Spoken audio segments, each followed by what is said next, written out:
This video is on the top 10 things that you should buy if you want to try a vegan meal plan on the trail or a plant-based backpacking meal plan. And I know a lot of times people want like a script to follow, especially in the beginning of a journey. And so that's what this is aimed to be. That's what this video aims to be. And if you can give me a minute before I get into the food, I'm going to actually record this video twice. One time with this introduction, and I'm going to post another video a week from now with the same information with a different introduction, and here's why. Before I was a vegan or a plant-based eater in my day-to-day life, I was vegan on the trail and never really knew that that was even a thing. Slowly over the course of years, I stopped bringing a stove, I stopped heating my meals, I just was cold soaking everything and going stoveless and absolutely loving it. And it's not until my family went vegan or plant-based in our day-to-day life that I realized that my backpacking meal plan was already vegan. And it wasn't until I started checking out YouTube videos that I realized stoveless and cold soaking backpacking was a whole separate category out there on YouTube. And so one of the problems with this channel is that if you've spent any time on it, obviously it's kind of aimed at vegan or plant-based backpackers and hikers, and it's mostly meals or ingredients that you could use. The thing is, if you're a cold soaking or a stoveless backpacker, you probably ignore the videos when they come up in the suggested videos, because if you're not a vegan, you don't want to try a vegan meal, you don't know what that might do to you on the trail. So I'm going to record this once and put it up with a title for vegans and plant-based people, and I'm going to record it a second time and put it up with a title for cold soaking and stoveless people and ultralight people, and I'm curious to see the difference. I kind of like to experiment with things like that. So now let's get into it. Sorry for that big introduction. So let's say that you are, you've gone vegan or you've gone plant-based in your life. You're still trying to work out ingredients. You're still trying to work out nutrients. Or if you're a person who is making the transition to it and you're like, oh, I don't really know what to get. What I want to show you are 10 things that you could go out and buy at the store today and come back and you can make a totally nutritious meal plan. So let's take a look at the ingredients first. And what I did is I went online and I priced these I just went to walmart.com. Figure pretty common store that most people have near them. And everything that you're about to see, I was able to get down to about $42 or so. And you have to realize that obviously you're buying things in bulk, so the meals that you're seeing me make aren't going to cost $42. You'll have a lot of food left over. So from left to right, the first food is oatmeal. The second one is coconut powder or coconut milk powder. The next one is sunflowers, peanuts, raisins, chia seeds, goji berries, Butler's soy curls, or you can substitute TVP, dehydrated potatoes, and gravy. So if you purchase these 10 things, you can easily put together a weekend backpacking meal, a 3-meal plan. And I'm going to kind of take you through what I would do with them. These are kind of like my 10 core ingredients that I always have kicking around the house. And even though I'm not planning on going on a trip in the next couple of weeks, I'm going to actually prepare these and just take them for lunch for when I go to work. Now, also, I'm going to be using measuring things. That is just to give you an approximate, I don't know, just make sure that I kind of stay close to the plan.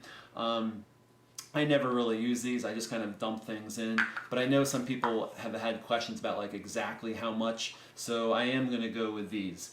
Also in the description, I'm going to have a link to all of the ingredients, exactly how much of each that I would use. It has all of the nutrients. It has all of the calories, the fat, the protein. You can see everything. The only thing that this meal plan falls a little bit short in is B1. It's only 90% instead of 100%.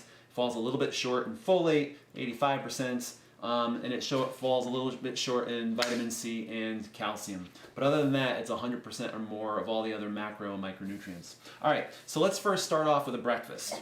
So again, I'm a cold soaker, so I would put it into my cold soak container. And the first thing that I would add is 1 cup of oatmeal.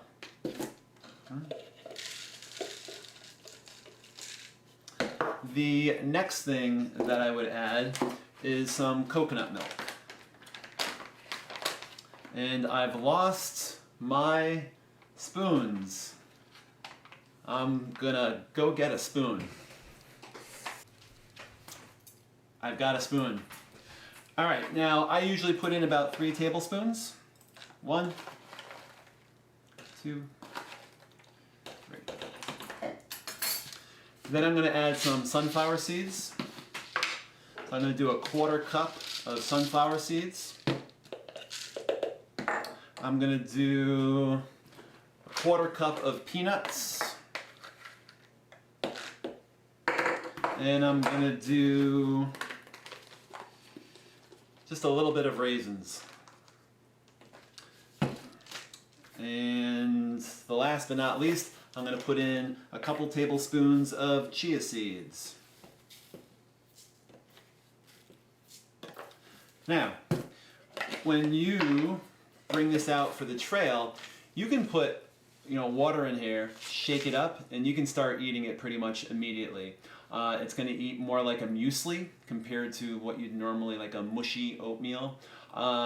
You can let it soak for 10 minutes and everything becomes a little softer. The chia seeds become a little bit more gelatinous and will absorb more of the liquid that's in there. The raisins become a little bit plumper.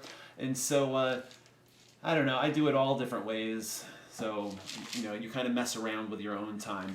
But you can kind of see about how much that would actually give you. Okay? So that would be breakfast. Now, I'm not a big lunch eater. I'm kind of a snacky eater. And so for my snacks, what I would do, where's my last little jar? I would take a 1/4 cup. This is kind of like you're making a gorp. Taking a 1/4 cup of sunflower seeds. Taking an ounce of goji berries, which I'm not going to measure out exactly. Doing 3/4 of a cup of peanuts. And doing a 1 cup of raisins. Now, normally I would not put it into a cup like this. You can probably get a sense that it no longer fits. But I would put this into some smaller bags. That's not quite 1 cup of raisins, but that would be kind of like the lunch that I would end up eating. And again, not all at once, but as I'm snacking on the trail. So that's the second thing. And last but not least would be a dinner. Now, the way that I'm handling this would be breakfast, lunch. What you're about to see is dinner. So when I'm done, in these 3 jars, you're going to have about 3,000 calories with all 3 of these jars. Now, everybody wants to have a snack when they're hiking. I'm going to let you choose your own snacks. Even this right here, you can eat slowly over the course of the day. You don't necessarily have to have it for a lunch. But otherwise, those 3 jars are about 3,000 calories. So with the dinner, I'm going to put in some Butler soy curls.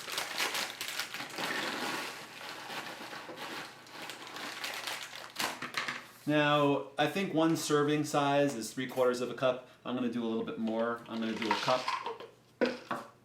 And when you're looking at my meal plan, if you happen to click on this in the description, if you notice, did I already remove it? I think I cut it off when I put it on here.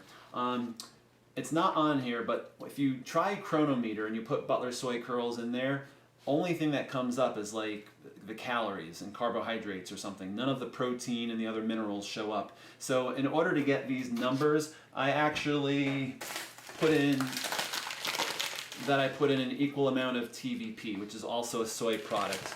So these numbers might be just slightly off, but it's pretty close enough. So I would put in the Butler soy curls. The next thing I would do is put in a cup of mashed potatoes.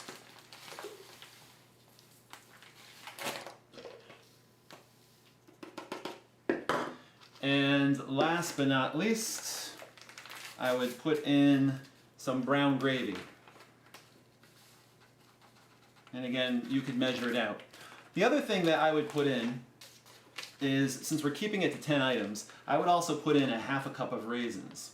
Now, what I like any kind of dried fruit in this. What I really like is dried cranberries. I put in dried mulberries into here. But even the dry raisins, it sounds kind of strange, but it is actually good. It's a little bit of that sweetness when you eat it. And so that is it. If you take those 10 items, that is what you end up with for your 3 meals. You're looking at 3,000 calories. You are looking at a complete day's worth of nutrition. Again, it's short in a couple of things, like calcium, it's a little bit short in, but you're pretty much okay being a little bit short of calcium for a short trip or even a week-long trip. You can add snacks to put in between, but otherwise you're looking at a nice, neat little meal plan. This is great for cold soaking. All 3 of these, this is not really a meal, but both of these meals I have eaten many times on the trail, and I've also just, when I'm in a pinch and I'm going to work, I'll also throw them into a jar and I'll take them for a meal at work. All right, that is it. If you have a different staple item that should be one of the top 10, let me know what is your go-to item. Otherwise, if you have any questions about this, please leave a question in the comment. And if you are a beginner vegan or plant-based person, I think this is a great place to start. They are mostly easy to find items. The only thing that is hard to find might be the goji berries. You can order those online, really simple. And again, you can order them online and have them delivered to your Walmart and pick them up there. Although a lot of Walmarts now are starting to carrying them. What I do is I get these from an Asian market that is somewhat, I go by every once in a while, and they're super cheap there. This jar, plus a little bit more, it would have come up to about here, only cost me like $1.25 or something at the Asian market. You buy the same thing at Walmart, I don't even know, it's probably like $7 or $8. All right, so I have no ending line. Enjoy the meals, guys.